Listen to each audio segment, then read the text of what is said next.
1 prill, pritje e edhshme.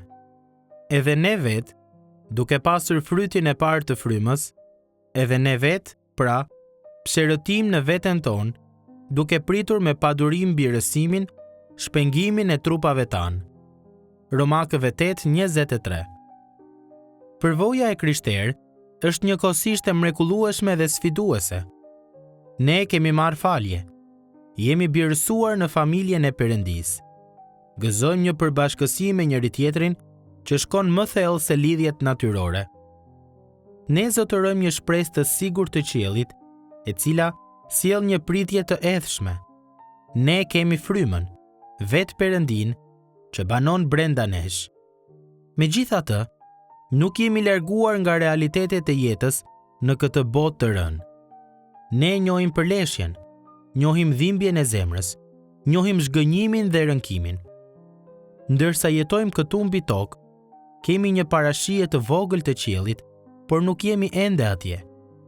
Krishterimi nuk na imunizon ndaj plagjes ose mëkatit. Ne sëmuremi dhe trupat ta nuk funksionojnë si duhet.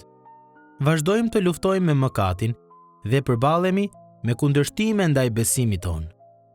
Në të vërtetë, siç u shprehën edhe teologët e Westminsterit në shekullin e 17, i krishteri përfshihet në një luftë të vazhdueshme dhe të papajtueshme kundër mëkatit.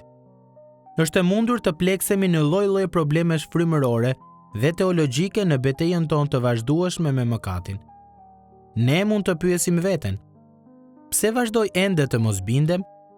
Në ato çaste, ju dhe unë duhet të kujtojmë 3 kohët e shpëtimit, të cilat përmbledhin veprën e Perëndisë në jetën e të krishterit.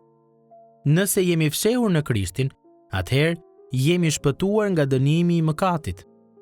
Ne nuk kemi asgjë për t'u friksuar në ditën e gjykimit, sepse Jezusi, me vdekjen e tij në kryq, i mbarti mëkatet tona dhe u përball me ndëshkimin në vendin tonë. Në kohën e tashme, ne po shpëtohemi nga fuqia e mëkatit. Kjo është një shërbesë hyjnore e vazhdueshme.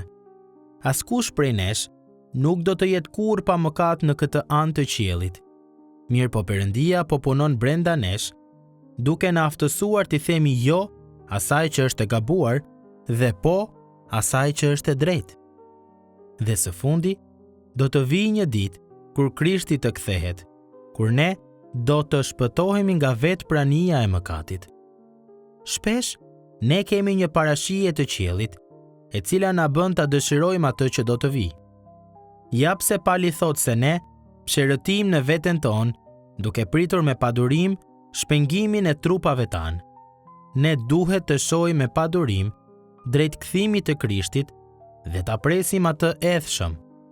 Si të krishterë, ne dalim në këtë botë si qytetarë të qiellit dhe ndërkohë jetojmë si të huaj dhe shtektarë, por neve nuk do të na duhet të jetojmë përgjithmonë larg shtëpisë. Një ditë, Jezusi do të kthehet, dhe kur të kthehet, ai do të na marrë për të qenë bashkë me të në trupat tanë të ringjallur, në mbretërinë e tij të përsosur. Sot, mos jeto sikur kjo është gjithçka që ekziston. Drejtohu nga e ardhmja, sepse ditët e tua më të mira nuk kanë ardhur ende. Ti nuk je ende atje, por është e sigurt se një ditë do të jesh.